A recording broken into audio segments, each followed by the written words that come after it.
Tudo bem? Meu nome é Jorge Holland, eu sou o fundador da Credip, Tenho doutorado na área de microbiologia e a doutora Eliana Bicudo é responsável técnica, ela tem doutorado em infectologia. Bem, a Credip foi fundada em 1996, isso é nos anos 90, em plena era AIDS. Na realidade, os pacientes com AIDS, eles têm imunossupressão e eles possuíam muitas doenças oportunistas. E essas doenças oportunistas, normalmente, o paciente precisava ser internado para tomar medicação. E antifúngico, antiviral e antibacterianos. E muitas vezes os pacientes ficavam semanas internados nos hospitais apenas para fazer um tratamento medicamentoso a um custo altíssimo pelo convênio, o custo de hotelaria muito grande. Além do que, a doutora Eliana ela tinha que passar esses pacientes todos os hospitais que o convênio internava. Então ela passava uma grande parte do tempo dela no trânsito, dirigindo e procurando vaga em estacionamento para poder passar os pacientes internados. Eu propus então para ela que eu iria criar um modelo novo para ela não gastar tanta energia profissional no trânsito, que eu até brincava com ela, falava assim, você está virando um médico motoboy, você passa muito tempo fazendo uma via sacra para poder alguns minutos tratando do seu paciente. Então eu também resolvi que aquela vida do paciente internado dentro do hospital era muito desgastante para ele, sendo que ele tinha condição de alta, tinha condição de voltar para casa e fazer o tratamento dele indo e vindo para um ambiente hospitalar. Foi daí que eu tive a ideia de construir o Hospital Dia, o centro de infusão da Credip. Que por incrível que pareça, há 25 anos atrás, eu entendo que foi o primeiro centro nacional de infusão medicamentosa que não era uma instituição de oncologia,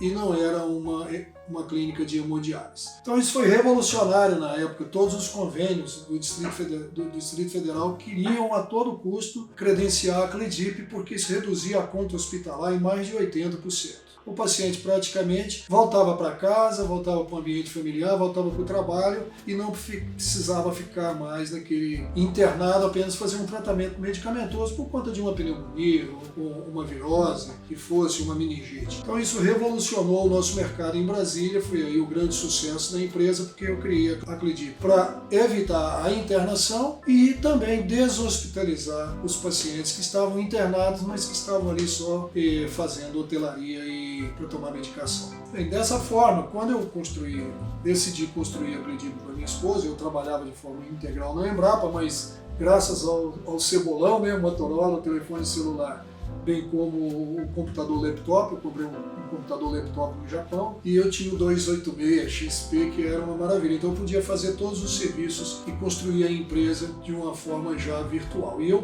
decidi que ia construir uma empresa completa. O que para mim era uma empresa completa? É que abrangesse todos os serviços da infectologia na ocasião. Então eu construí um departamento de consultório médico. A Credip deixou de ser uma empresa de um médico único para ter uma equipe de infectologistas. Nós temos 6 infectologistas tratando talvez uma das maiores instituições no DF que tem um corpo clínico de 6 infectologistas disponíveis. Construí também o centro de infusão, que é o Hospital Dia, aberto das 7 da manhã às 19 horas, de segunda a segunda, não fecha nunca, nem Natal, nem Ano Novo, de modo que a gente pudesse tratar sem interrupção todos os pacientes que precisariam tomar medicação e que não precisariam morar no hospital convencional. Criei um centro clínico de vacina, que é a nossa Credip Vacina, porque todas as vacinas aplicadas hoje em idosos, em crianças e adolescentes são para controlar doenças infecciosas e parasitárias. Então é uma área da infectologia. Criei também um departamento de pesquisa clínica, porque se nós fazemos um trabalho de ponta e de excelência, temos que trabalhar com pesquisa também para testar os medicamentos que estão fase 4, que já foram aprovados pelo FDA, por exemplo, que precisam ser referendados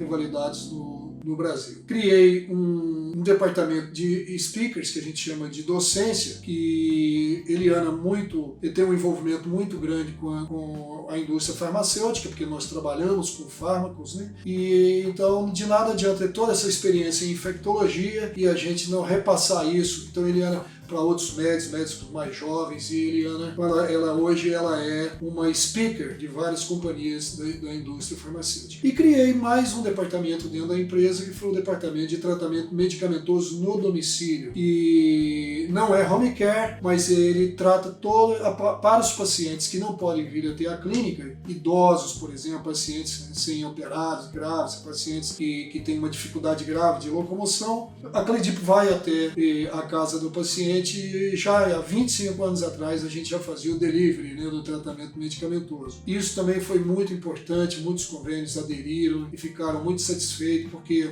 nós poderíamos tratar tanto aqueles que vinham para a Cledipo quanto aqueles que a gente poderia tirá-los do hospital porque estavam lá só morando e correndo o risco de pegar uma doença infecciosa, uma doença que não era a doença original. A gente sabe que tem muita infecção hospitalar em ambiente hospitalar, é famoso isso, e o indivíduo entra com uma doença e sai com outra, muitas vezes, né? Então o paciente poderia ser deshospitalizado e a gente trataria ele no domicílio, como nós fazemos atualmente.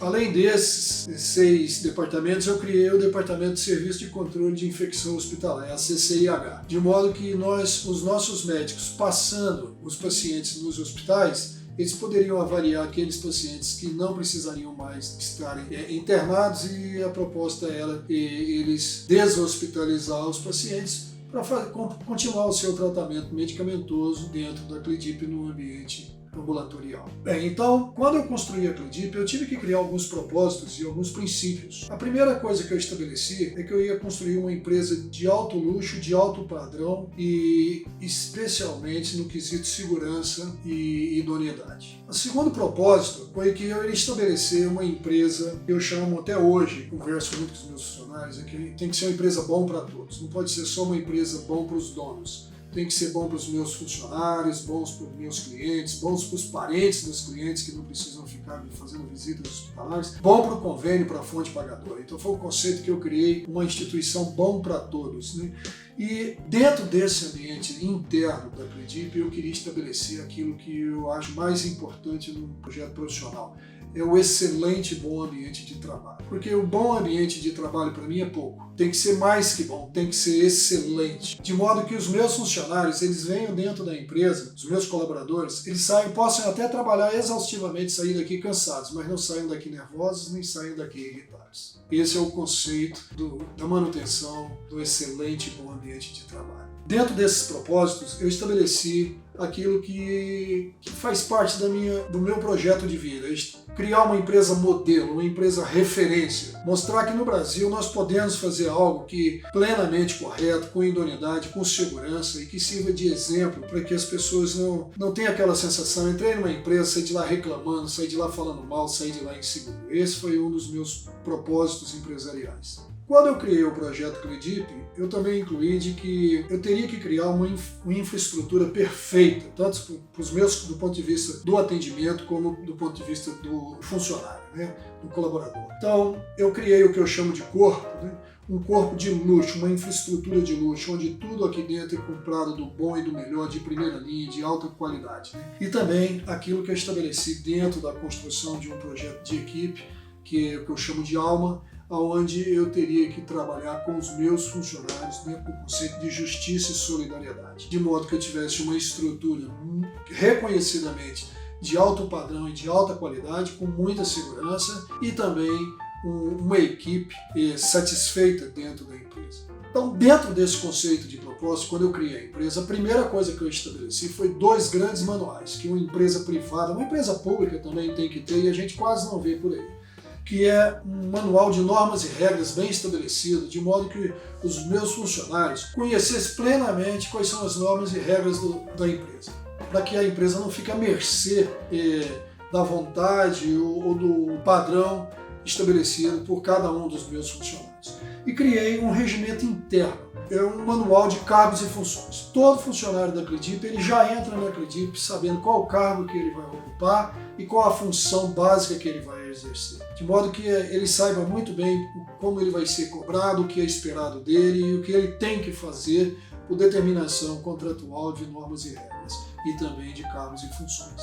Estabeleci um departamento de qualidade total, que eu acho fundamental tanto para a segurança e a idoneidade da empresa, segurança por parte dos funcionários como por parte do paciente. Isso é, estabeleci um projeto de protocolo de todas as atividades, todos os procedimentos, todas as rotinas dentro da Cledipo foram protocoladas com a equipe de enfermagem, com a equipe dos médicos, com a doutora Eliana, de modo que não há dúvida de que qualquer funcionário novo, qualquer funcionário recém-contratado não conheça as rotinas, por exemplo, de como tirar o choque anafilático, como tirar um choque alérgico, aí, um choque pirogênico e uma parada cardíaca. Então, todos os protocolos de procedimentos, desde a entrada do paciente até a alta do paciente aqui dentro, até a saída dele, são protocolados e os funcionários são obrigados a ter ciência e executar exatamente o que a empresa determina.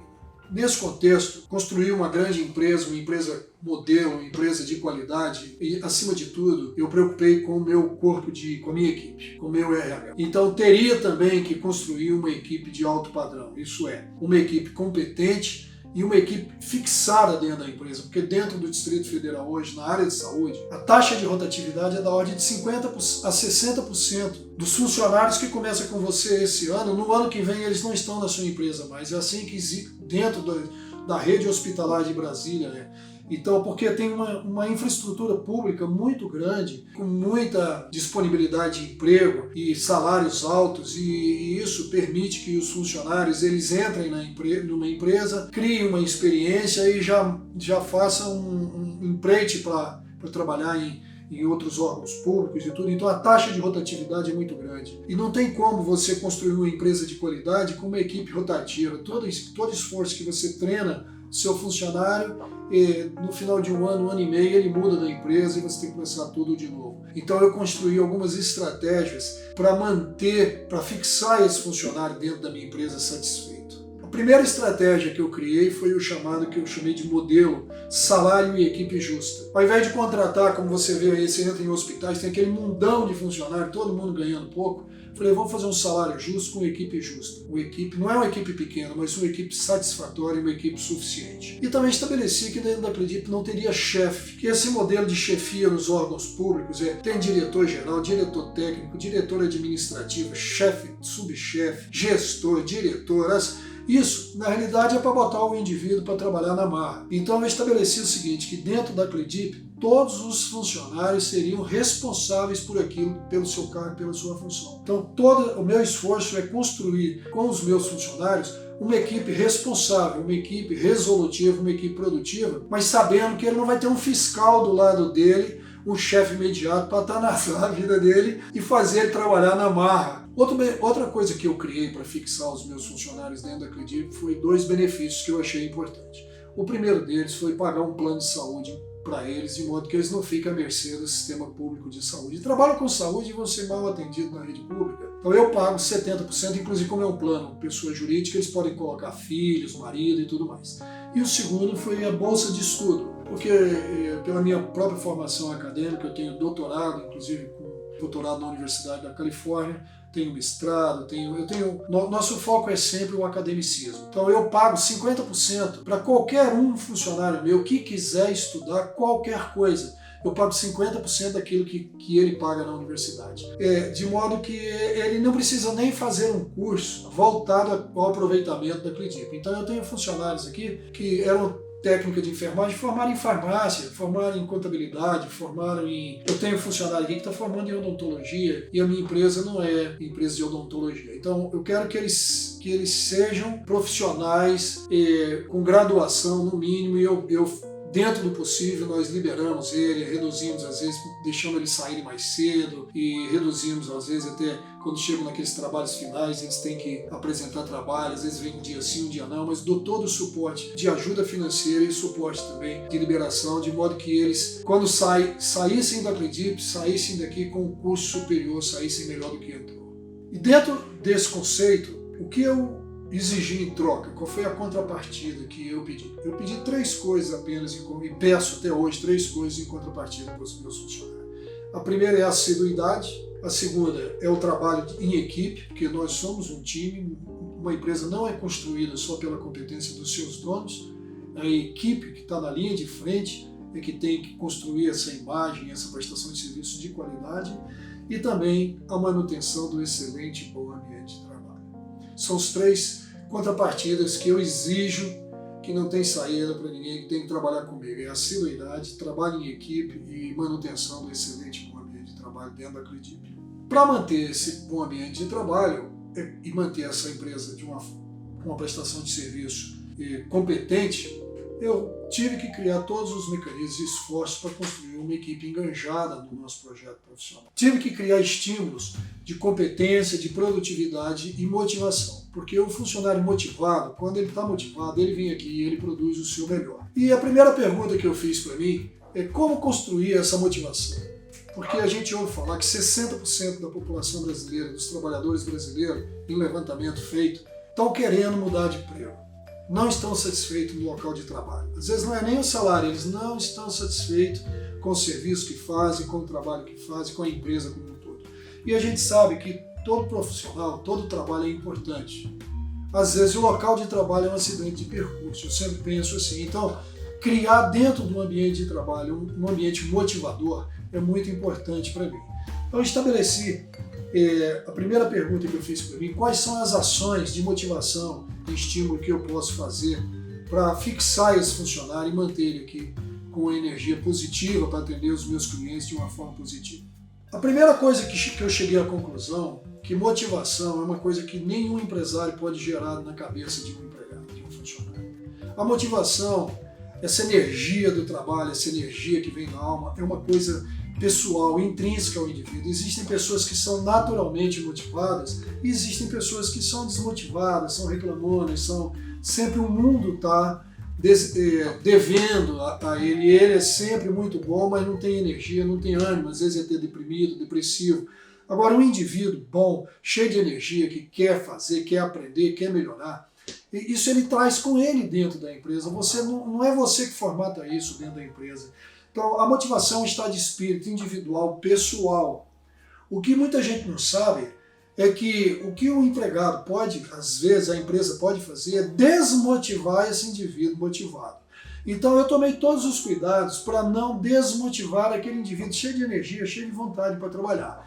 E eu, ao longo desses 25 anos de CLIDIP, eu concluí que o principal fator de desmotivação é a falta de valorização e reconhecimento do trabalho que aquele indivíduo faz.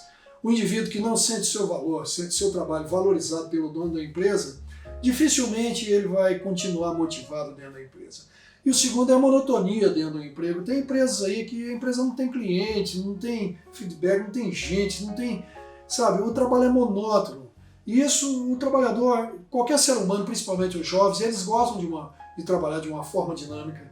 A prova disso é que quando eu tenho campanhas de vacina aqui, às vezes sendo 10, 15, 20 mil pessoas, tem filas homéricas aqui, os indivíduos trabalham comigo das 7 da manhã às 7 da noite vacinando, e você chega no final do dia, eles estão extremamente felizes, extremamente animados, porque o volume de trabalho, o ritmo de trabalho, dá a ele aquela dignidade que ele está fazendo alguma coisa importante, alguma coisa útil. E então, uma das principais motivações dentro de uma empresa é realmente não ser uma empresa monótona. E o empresário tem que preocupar com isso.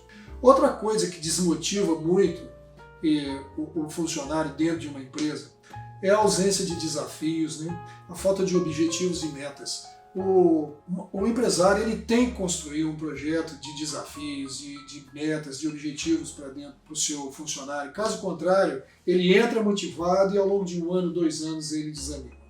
Dentre esses fatores que causam desmotivação, eu entendo que, por exemplo, o trabalho robótico, o trabalho automático, esse trabalho de copy and paste, aquele trabalho de rotina, o indivíduo vai se desgastando. Então, se você está preocupado com a motivação dos seus funcionários, quer que eles transmitam isso para os seus clientes, a gente tem que estar preocupado em produzir um ambiente profissional, um ambiente de trabalho, onde ele tem expectativas também, ele tem esperança de que ele vem trabalhar, mas que aquilo ele está construindo uma profissão, está construindo um projeto onde ele vai sair melhor do que ele entrou.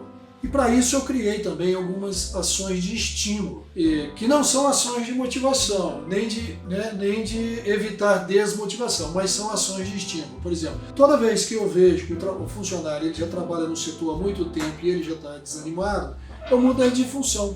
Eu tenho vários funcionários que começaram na recepção e hoje estão no faturamento, hoje estão no RH. Então eu tenho técnica de enfermagem que hoje é quase uma líder no setor de faturamento, e ela pediu demissão, que não aguentava mais trabalhar como técnica, e ela é uma pessoa muito produtiva. Eu falei, absolutamente, você perdeu um funcionário só porque ele está desanimado, eu realoco ele em outro cargo, em outra função, eu reanimo ele. Outro procedimento é a função compartilhada. Às vezes o indivíduo está fazendo uma coisa, ele entra querendo fazer uma coisa só, e eu vou lá e quando eu vejo que ele já está meio no copy and paste ali, meio no automático, eu boto ele para fazer várias funções dentro da empresa. Então eu tenho aqui uma enfermeira-chefe que ela estava só na gestão. Aí eu propus para ela, vamos fazer também assistência, vamos fazer o tratamento domiciliar. Você precisa de ver como recuperou o ânimo dela. É assim que eu tento criar algumas ações de estímulo. Mas dentre todas essas ações de estímulos, algumas pequenas coisas, simples demais, eu faço para estimular a minha equipe, do tipo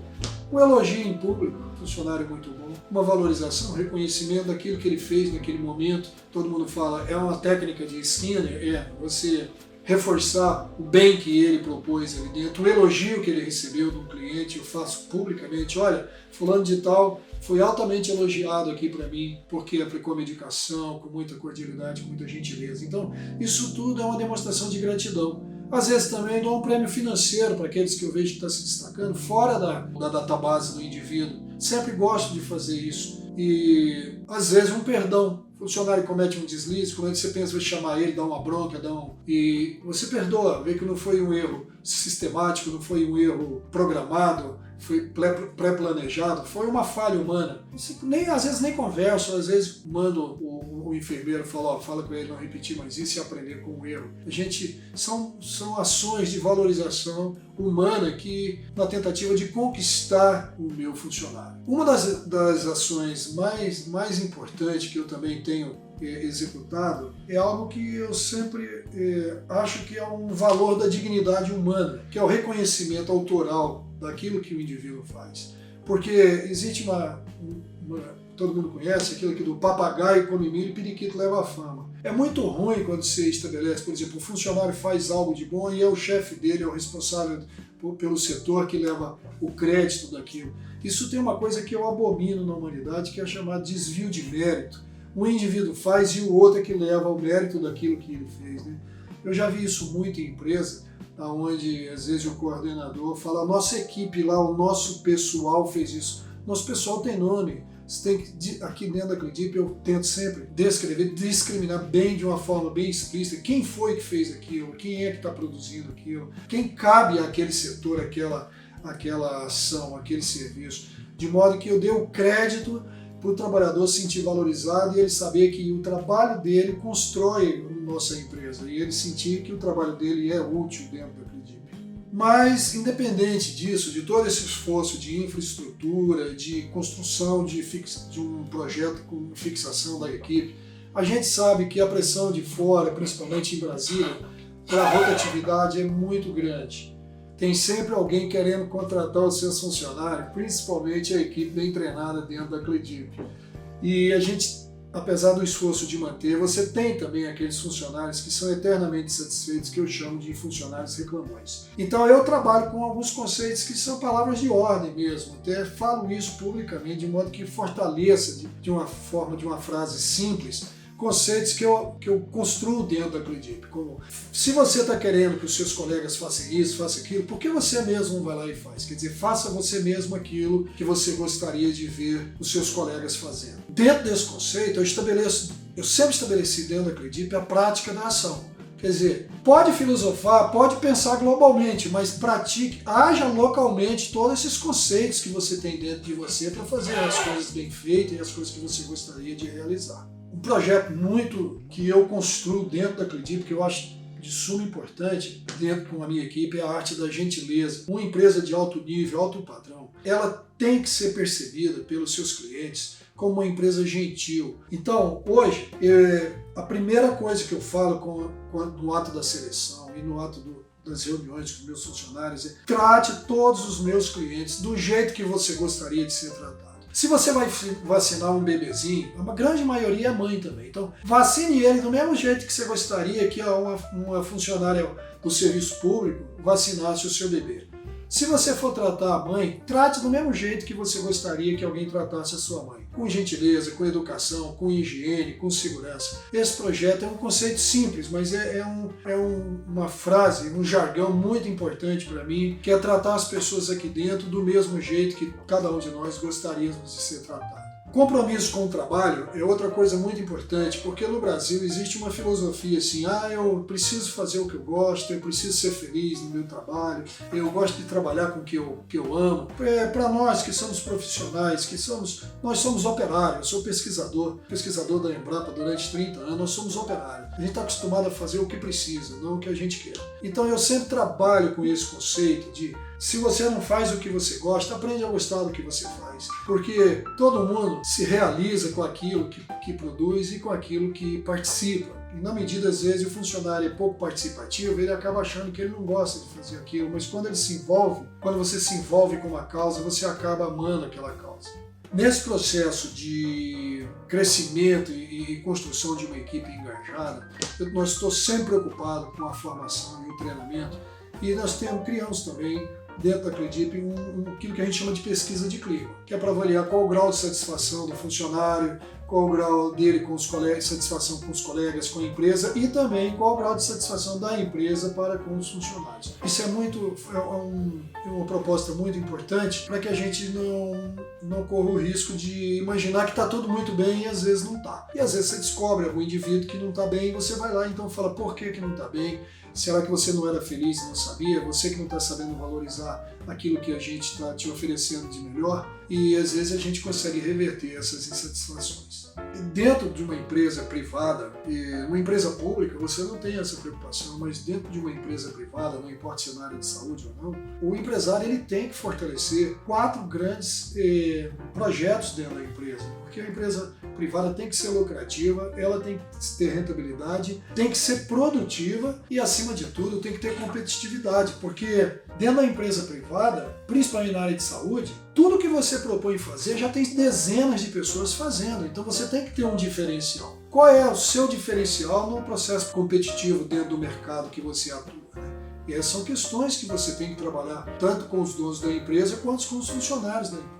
Desde o início, quando eu construí a Credip, eu falei qual vai ser o meu diferencial no mercado de saúde. Quando eu construí a Credip para a doutora Eliana trabalhar. Falei, bem, o que mais tem aqui em Brasília é empresa de saúde, infectologista tem aos montes. Eu vou fazer a minha empresa, o diferencial vai ser uma empresa de qualidade e de excelência. Eu não construí uma empresa para ganhar dinheiro e nem para vender muito, para ter muito cliente, vender muito vacina, muita medicação. Eu queria que dentro da Credip nós vendêssemos qualidade, fôssemos uma empresa referência, de excelência no Distrito Federal na área da infectologia.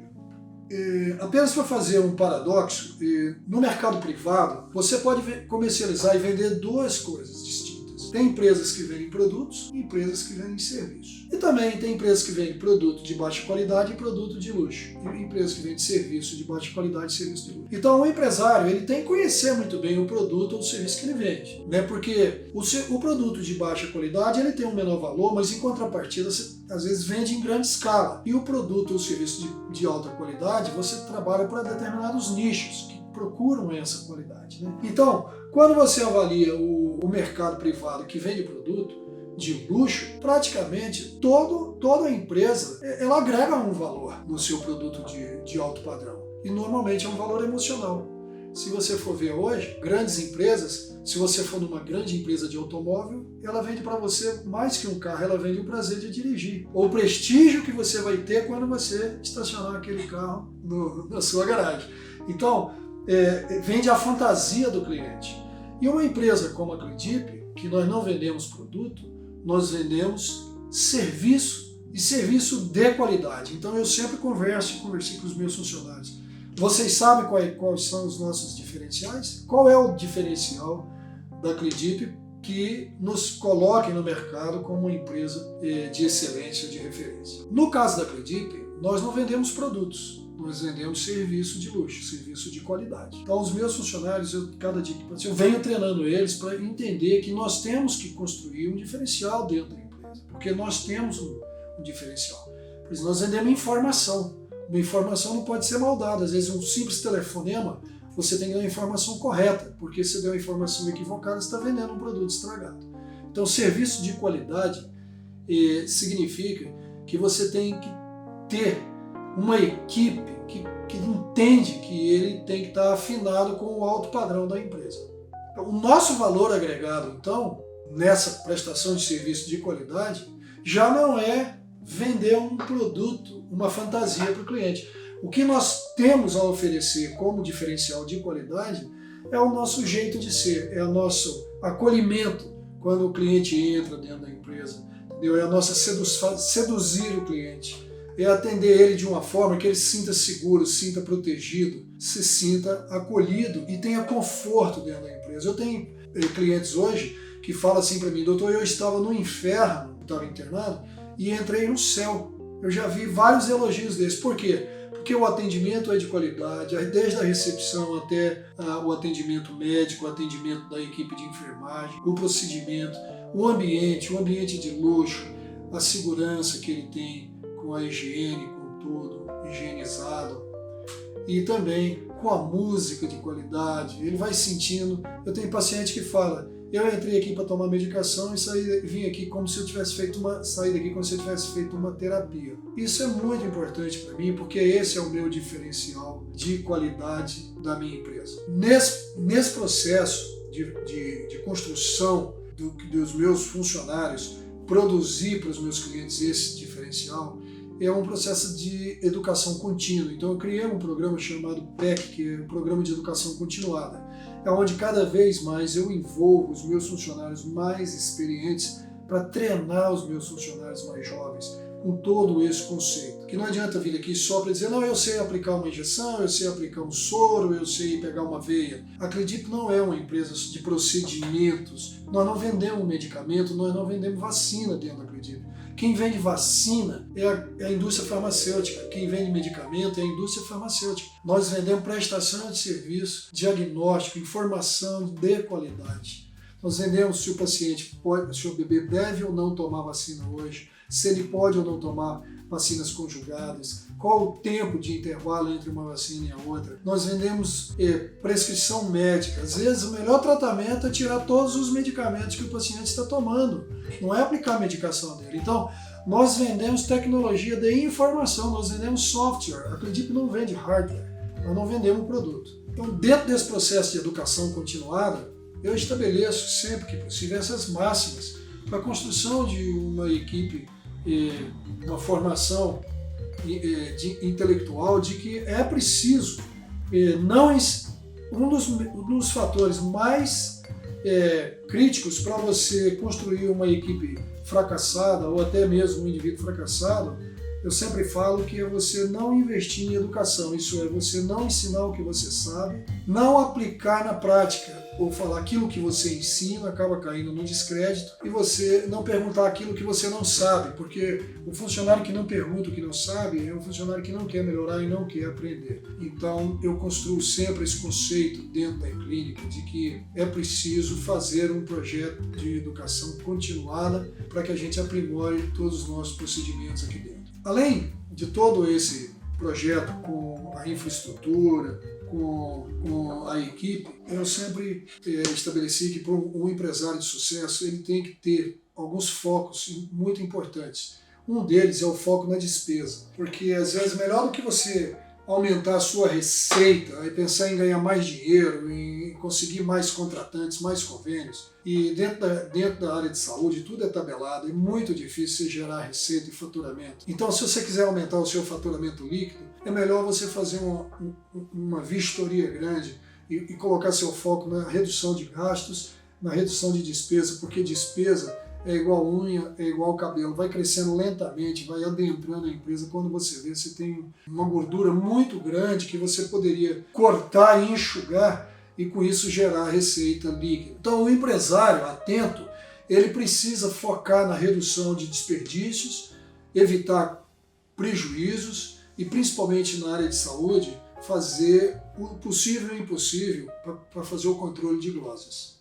Outra coisa importante que eu sempre foquei na minha empresa é o controle da ostentação, porque é muito comum você ver empresários na área de saúde bem-sucedidos que praticam aquilo que eu chamo de síndrome do colecionador, isso é, ele acumula, né, o prazer de acumular mesmo sem usar. Isso é, eu fui numa empresa outro dia de um amigo meu, ele tinha 3 salas de reunião. E eu perguntei se ele era dono de toda aquela área, ele falou que era alugado. Então são situações que hoje oneram o custo fixo da empresa e que o empresário ele tem que saber dimensionar bem as áreas, aproveitar melhor a área que ele tem dentro da empresa e não gerar essa sensação de desperdício, de ostentação. Às vezes o empresário gosta de dizer tudo isso aqui é meu, e ele está pagando um custo altíssimo, né? E aí ele tem que gerar um faturamento bruto muito grande para sustentar aquilo. Aqui dentro da Cledip eu foco sempre a redução de custo, redução de desperdício e redução daquilo que eu chamo de ostentação.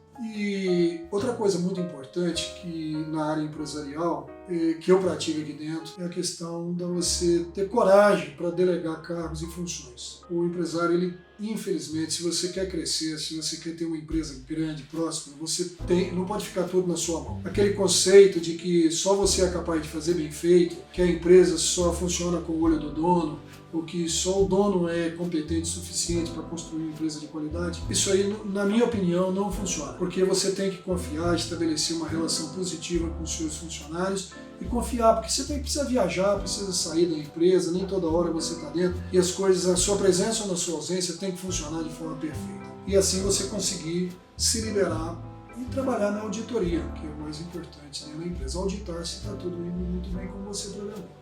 Uma das coisas que eu sempre atentei é quantificar a prestação de serviço que nós estamos fazendo para a sociedade local. Isso é muito importante para mim. Então, hoje a Cledip ela atende na ordem de 25 mil atendimentos por ano. Isso porque nós estamos dentro dessa pandemia, 2019, 2020, 2021, houve uma redução de atendimento, principalmente no quesito imunização, vacina de empresarial, porque nós já atendemos, em média, nos anos anteriores, da ordem de 40 mil clientes por ano. Mas esse é o nosso potencial de prestação de serviço à nossa comunidade de clientes que precisam da gente. Nesse atendimento nosso, nós fazemos aí de 5 a 6 mil atendimentos de consulta, nós trabalhamos aí na ordem de 10 mil pacientes no hospital dia.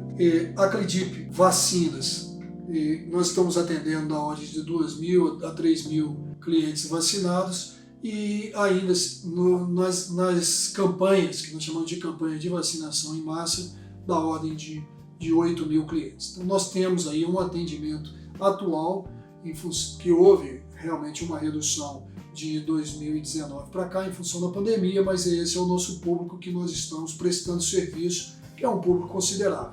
Nós chegamos até 40 mil, que é quase um estádio de futebol lotado de clientes por ano. Esse é o nosso poder de ação. Na realidade, para esse atendimento, nós temos uma equipe enxuta, que é da ordem de 24 funcionários ao todo, incluindo os médicos, né, e 8 prestadores de serviços terceirizados, que nós construímos então uma equipe direta aí de 32 funcionários para fazer esse atendimento da ordem de 25 mil atendimentos ano. Bem, hoje realmente a Cledip está passando por uma fase espetacular, porque a Cledip é uma referência em infectologia e a pandemia, né, essas doenças infecciosas epidêmicas, elas sempre, quando acontece alguma pandemia ou epidemia de uma doença infecciosa no Brasil, a Cledip sempre entra em evidência, porque nós somos uma instituição de infectologia, que é uma empresa ad hoc para tratar as doenças infecciosas e parasitárias, e a Covid é uma doença infecciosa e parasitária, e por incrível que pareça, o atendimento está assoberbado, porque os médicos não estão dando conta de tanto atendimento de Covid, seja pela telemedicina, seja dentro da própria Cledip, né? Nos anos 90 era a AIDS que assoberbou a Cledip, nós tínhamos atendimentos assim, exaustivos, não dava conta de atender tantos pacientes, né? E hoje a mesma coisa está se repetindo com a Covid, porque são os infectologistas os maiores especialistas médicos com autoridade científica e competência ad hoc para tratar a doença, monitorar o paciente, acompanhar ele e tratar a infecção pelo SARS-CoV, que é uma área do infectologista, né? Tem muitos médicos no Brasil aí tratando, mas a grande maioria deles, muito deles inclusive, equivocadamente aplicando o kit Covid, mas nós sabemos que pelos nossos infectologistas, a grande maioria dos pacientes que eles estão atendendo internados na UTI também aplicaram o kit Covid e estão na UTI, quer dizer, não surtiu nenhum efeito preventivo e os nossos médicos são médicos de referência, não só a doutora Eliana, mas todos que têm pós-graduação, são médicos que têm no mínimo residência médica, são intensivistas também, estão acostumados a tratar pacientes gravíssimos e são infectologistas competentes e por isso hoje a procura pelo atendimento do Covid na Acredip é uma procura muito grande e vem sendo feita com uma prestação de serviço com muita dignidade, porque nós estamos podendo contribuir significativamente com essa doença que nos afetou a todos de surpresa e que submeteu todo mundo a esse risco de morte, né, e que, graças a Deus, até onde eu saiba, todos os pacientes tratados pelos nossos infectologistas da Acredip se recuperaram, nenhuma perda, nenhum caso de óbito. Bem, o meu nome é Jorge Holland e eu construí a Acredip com esse objetivo de não internar pacientes que não precisariam estar internados, deshospitalizar aqueles pacientes que estão em condição de alta, e eu considero a Acredip uma empresa de sucesso, inclusive por conta dos elogios que nós recebemos aqui ao longo desses 25 anos de empresa, e convido a todos vocês que se interessarem pela infectologia a nos visitar nas redes sociais e nos conhecer com um pouco mais de profundidade. Ótimo, perfeito. Ótimo, fechamos. Foi muito bem. Minha vida de artista começou hoje e terminou hoje. Não terminou não, ainda tem Nada, ela muito tá pela começando. frente. Foi ótimo você conseguir